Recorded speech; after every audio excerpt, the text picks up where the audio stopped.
Assalamualaikum warahmatullahi wabarakatuh.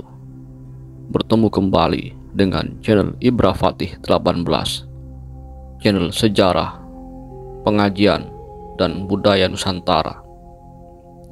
Saat ini kita akan berdiskusi tentang sejarah makam Batu Ampar Sumeneb, Madura. Pada abad 16 hingga 19 Masehi, di Bangkalan, Madura, berdiri sebuah kerajaan. Pada abad 17 Masehi, di Bangkalan juga bermukim seorang ulama yang diduga kuat merupakan keturunan Sunan Giri, yaitu Syed Syarif Husain. Sebagai seorang ulama yang berakhlak mulia, beliau memiliki banyak santri serta pengikut. Namun, karena derajatnya yang tinggi tersebut, ada juga pihak yang iri dengan beliau. Para pembenci Syed Syarif Husain kemudian menyebarkan berita dusta bahwa beliau beserta para santri dan pengikutnya hendak menggulingkan kerajaan Bangkalan. Sang raja yang tidak diketahui secara pasti nama serta gelarnya termakan fitnah begitu saja.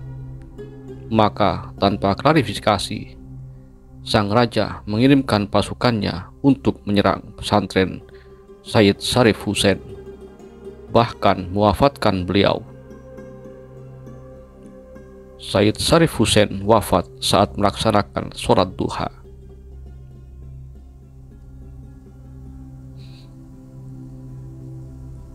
Dalam penyerangan tersebut, kedua putra Syed Syarif Husain, yaitu Syed Abdul Manan dan Syed Abdul Rahman, melarikan diri. Syed Abdul Manan yang saat itu masih berusia remaja melarikan diri ke sebuah hutan yang kini berada di perbukitan Batu Ampar, Sumeneb, Madura. Karena letih dan ketakutan, Syed Abdul Manan kecil tertidur di bawah sebuah pohon kosambi atau kesambi. Tak tanggung-tanggung, beliau tertidur selama 41 tahun. Pada suatu hari, ada seorang perempuan muda yang mencari kayu bakar dan menemukan seorang lelaki terlilit akar pohon kosambi. Ia kemudian pulang dan meminta orang tuanya melepaskan lelaki tersebut dan membawanya pulang. Sesampai di rumah sang gadis, Syed Abdul Manan tidak bisa menjawab pertanyaan sang tuan rumah karena beliau tak bisa berbicara.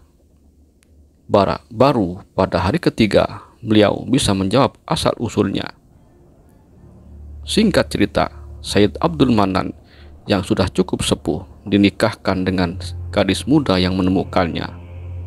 Setelah menikah, perempuan muda yang awalnya menderita penyakit kulit tersebut perlahan-lahan berubah menjadi perempuan yang sangat cantik. Keduanya kemudian memiliki beberapa keturunan. Salah satunya adalah Pujuk Tompeng atau Syekh Basaniah, serta Syekh Abu Samsuddin atau Pujuk Latong. Pujuk Tompeng merupakan ulama yang berkholwat atau menyepi. Suatu hari, beliau yang sedang berada di atas bukit membutuhkan air untuk berwudu.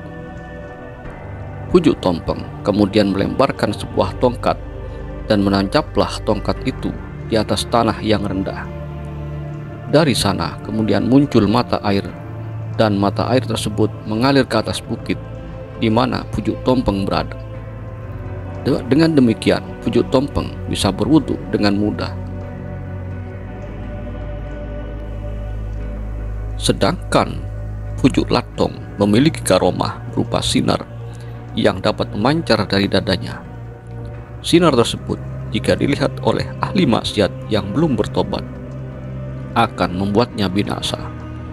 Maka agar tidak berbahaya, Pujuk Latong kemudian menutupi dadanya dengan latong atau celatong atau kotoran sapi.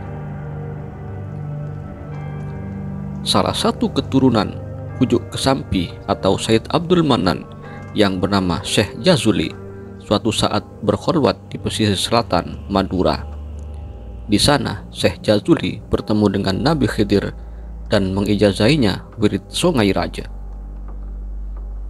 Wirid Songai Raja pada dasarnya merupakan amalan untuk keselamatan yang melarang pemiliknya berzina dan minum khamr. Namun dalam perkembangannya dikenal sebagai ilmu kebal yang ampuh. Dari Syekh Jazuli inilah Pak Sakerah mendapat ijazah ajian Songai Raja.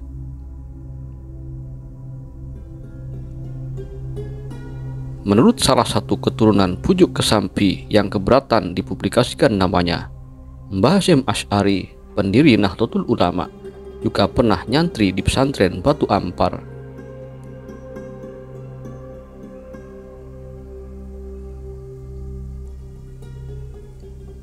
Hingga kini, zuriyah Pujuk Kesampi atau Sayyid Abdul Manan sudah menyebar ke berbagai daerah, baik di Pulau Jawa maupun di Pulau Madura.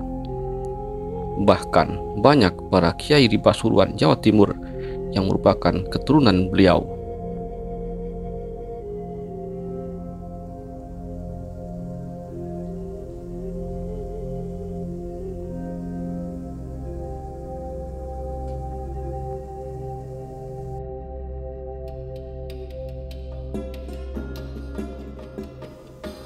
Demikian diskusi kita kali ini. Silahkan berkomentar untuk menambahi informasi, mengkritik, atau memberikan fakta-fakta baru. Assalamualaikum warahmatullahi wabarakatuh.